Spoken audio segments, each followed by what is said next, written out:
Hello student, আমি তোমাদের এএনসা তোমাদের সকলকে স্বাগত জানাই। তোমরা অলরেডি দেখে নিয়েছো থাম্বনেইলে, একদিকে নিয়োগ দুর্নীতি আর অন্যদিকে পরীক্ষার্থীদের জন্য চটির কড়া নির্দেশ। দুর্নীতি ভার্সেস হাওয়াই চটি ফরমান। এটা কেন করা হয়েছে? কারণ হচ্ছে জুতোর ভেতরে কি ব্লুটুথ চিপস লুকানো আছে, নাকি হিল জুতোর তলায় লুকিয়ে আনা হয়েছে টুকলি করার চিরকুট। এই সব জল্পনা আর জালিয়াতি রুখতে এবার নাকি কোমর বেঁধে নেমেছে স্কুল সার্ভিস কমিশন। ভাবা যায় গ্রুপ সি আর গ্রুপ ডি পরীক্ষার হলে এবার জুতো পরে ঢোকা সম্পূর্ণ নিষিদ্ধ। হ্যাঁ, ঠিকই শুনেছো, পায়ে থাকতে হবে শুধুমাত্র সাধারণ হাওয়াই চটি। কিন্তু একটু দাঁড়াও, হাসি পাচ্ছে তাই না?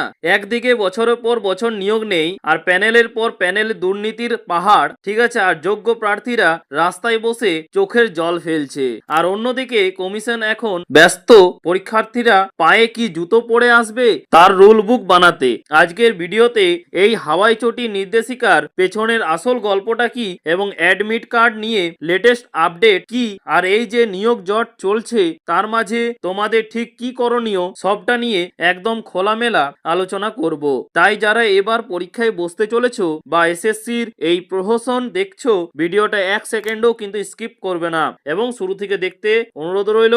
এবং যারা চ্যানেলে নতুন তারা অবশ্যই কিন্তু চ্যানেলটিকে সাবস্ক্রাইব করে পাশে থেকো। নতুন কোনো আপডেট এলে অবশ্যই জানিয়ে দেওয়া হবে। এসএসসি সংক্রান্ত কিছু নতুন আপডেট এলে অবশ্যই জানিয়ে দেওয়া হবে। চলো এবার শুরু করা যাক। প্রথমে বলি, দেখো দাদা হিসেবে আজকে তোমাদের কিছু বাস্তব কথা বলি। তোমরা নিজেরাই দেখতে পাচ্ছ চোখের সামনে কি চলছে। বছরের পর বছর নিয়োগ পেন্ডিং হয়ে পড়ে যাচ্ছে। গ্রুপ সি এবং গ্রুপ ডির প্যানেলে কিভাবে দুর্নীতি হয়েছে, কারা চাকরি পেয়েছে আর কারা পায়নি, সেটা আজ আর কারো অজানা নেই। ঠিক আছে, একাদশ দ্বাদশের মানে ক্লাস 11-12 এর নিয়োগের কথায় একবার ভাবো। ঠিক আছে, সেখানে এত জটিলতা, এত কেস পেন্টে ঢুকে আছে। হাজার হাজার যোগ্য ছেলে মেয়ে বছরের পর বছর অপেক্ষা করে বসে আছে যে কবে জট খুলবে। সেই আসল সমস্যাগুলো, সেই দুর্নীতির মূল পান্ডাদের ধরার বেলায় কিন্তু এত কড়াকড়ি দেখা যায় না। সেগুলোর সমাধান না করে এখন পরীক্ষা দিতে আসা বেকার ছেলে মেয়েদের বলা হচ্ছে যে খবরদার, জুতো পরে আসবে না, হাওয়াই চটি পরে আসবে। এটা কি সত্যি স্বচ্ছতার আনার চেষ্টা,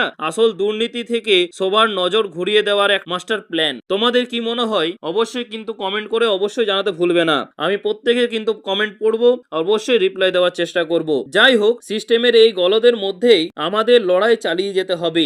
এবার আসি কাজের কথায়, যেটা তোমরা স্ক্রিনে দেখতে পাচ্ছ যে খবরের আপডেট পরিষ্কার বলা হয়েছে যে মার্চের প্রথম দিন থেকেই কিন্তু পরীক্ষা শুরু হচ্ছে। খুব বেশি সময় কিন্তু আর হাতে নেই। এই টেনশনের আবহে তোমরা কি তোমাদের অ্যাডমিট কার্ড ডাউনলোড করে নিয়েছো? যদি এখনো না করে থাকো তাহলে আজই, হ্যাঁ এখনই কিন্তু কমিশনের অফিসিয়াল ওয়েবসাইটে গিয়ে অনলাইনে অ্যাডমিট কার্ড কিন্তু সংগ্রহ করে নাও। শেষ মুহূর্তের জন্য ফেলে রাখো না, ঠিক আছে? কেননা কারণ তোমরা ভালো করে জানো যে সার্ভার কতটা ক্র্যাশ করে গেলে কিন্তু কোনো গ্যারেন্টি নেই। ঠিক আছে, অ্যাডমিট কার্ডটা ডাউনলোড করে ভালো করে মিলিয়ে নাও যে তোমার নাম, রোল নাম্বার সব ঠিক আছে কিনা, আর কার কার কোথায় সিট পড়লো এবং সেন্টার কত দূরে দিল, ঠিক আছে, সেটা কিন্তু কমেন্ট বক্সে আমাকে জানাতে ভুলবে না। ঠিক আছে, অবশ্যই জানাবে। দেখি কার কপালে কত দূরের জার্নি জুটলো। এবার আসি সেই ভাইরাল টপিকে, সেটা হচ্ছে হাওয়াই চটি। ব্যাপারটা শুনতে যতই হাস্যকর লাগুক, পরীক্ষার দিনে কিন্তু এটা একদম সিরিয়াসলি নিতে হবে। সেন্টারে গিয়ে যদি দেখো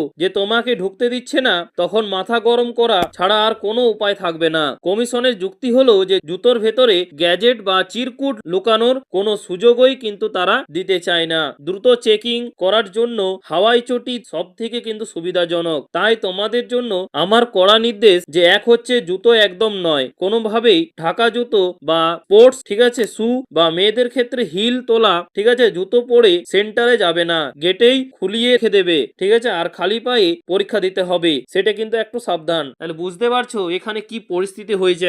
এখন কে হাওয়াই চপ্পল পরে এখানে পরীক্ষা সেন্টারে যেতে পারবে? কারণ হয়তো কলকাতায় পড়েছে সেন্টার, ঠিক আছে, সেখানে কি করে সে হাওয়াই চপ্পল পরে যেতে পারে? কেননা কারণ মা বাবা পাঠাতে চাইবে না যে আমার ছেলে হাওয়াই চপ্পল পরে একটা বড় সড়ো শহরে, কলকাতা শহরের মতো শহর, সেখানে যাক। সেখানে অবশ্যই কিন্তু তোমরা একটা কাজ করবে, ঠিক আছে, এবং সেটাও একটা সমস্যা যে ব্যাগের মধ্যে নিয়ে যাওয়া যাবে না, কেননা অনেকেই কিন্তু শিক্ষাকে অনেক গ্রাহ্য করে। এই কারণে কিন্তু ব্যাগে চটি ভরাটা কিন্তু একটা অকওয়ার্ড লাগে, ঠিক আছে, এই কারণে কিন্তু ভরা যাবে না। এখন উপায়টা কি সেটাই কিন্তু তোমাদের দেখার বিষয়। আর দুই হচ্ছে পোশাক, যতটা পারবে সাধারণ ড্রেস পরে যাওয়ার চেষ্টা করো। বেশি পকেট আছে এমন কার্গো প্যান্ট বা ভারী জ্যাকেট এড়িয়ে চলাই কিন্তু ভালো। সিম্পল জামা প্যান্ট পরে যাও। আর 3 হচ্ছে জিনিসপত্র, স্মার্ট ওয়াচ, ব্লুটুথ, ক্যালকুলেটর, এগুলো তো দূরের কথা, ঠিক আছে, কোনো মেটাল আইটেম বা গয়নাগাটি, ঠিক আছে, যতটা সম্ভব কম পড়ে যাওয়ার কিন্তু চেষ্টা করবে। আর তোমরা যারা গ্রুপ সি আর গ্রুপ ডির জন্য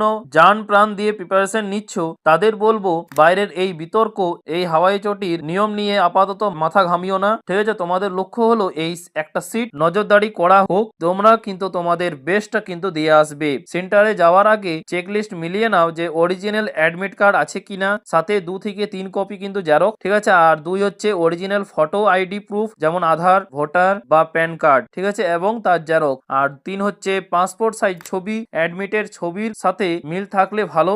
আর 4 হচ্ছে কালো বল পয়েন্ট পেন, ঠিক আছে। আর 5 হচ্ছে আর অবশ্যই কিন্তু সেই বিখ্যাত হাওয়াই চটি।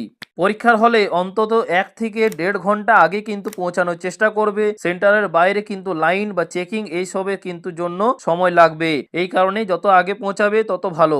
আর দাদা হিসেবে শেষে শুধু এটুকুই বলবো যে এতদিনের পরিশ্রম যেন এই হাওয়াই চটি বা সেন্টারের কোনো ঝামেলার জন্য নষ্ট না হয়, মাথায় একদম ঠান্ডা রাখবে। আর আজকের এই ভিডিওটা নিয়ে তোমাদের কি মতামত অবশ্যই কিন্তু জানাতে ভুলবে না। এই হাওয়াই চটির রুল কি দুর্নীতির শিকড় উপরে ফেলতে পারবে? কমেন্টে অবশ্যই কিন্তু তোমাদের আগুন ছড়ানো মতামত কিন্তু দেখতে চাই। অবশ্যই ভিডিওটা ভালো লাগলে লাইক করে দেবে এবং বন্ধুদের সাথে শেয়ার অত্যন্ত পরিমাণে করবে, ঠিক আছে। আর তাছাড়া অনেকেই প্রশ্ন করেছে যে কাট অফ দাদা চাই, group C group D cut off কতটা যেতে পারে, তাই আমাদের শেষে দেখো এখনই বলছি যে কাট অফ কতটা যাবে, ঠিক আছে। এসএসসি 2025-26, ঠিক আছে, expected cut off group C এবং গ্রুপ ডির জন্য এটা কিন্তু 60 মার্কস এবং 45 মার্কসের করা হয়েছে। গ্রুপ সি দেখে নাও, গ্রুপ সি এর জেনারেল কাট অফ কিন্তু তোমাদের যেতে পারে 45 to 47, ওবিসি এ তে তোমাদের যেতে পারে 40 to 41, ওবিসি বি তে তোমাদের যেতে পারে 43 to 44, এসসি তে তোমাদের যেতে পারে 38 to 39, এসটি তে তোমাদের যেতে পারে 33 to 34, ঠিক আছে। এই টাইপের কিন্তু তোমাদের কাট অফ যাবে, যেহেতু তোমাদের এইবারে কিন্তু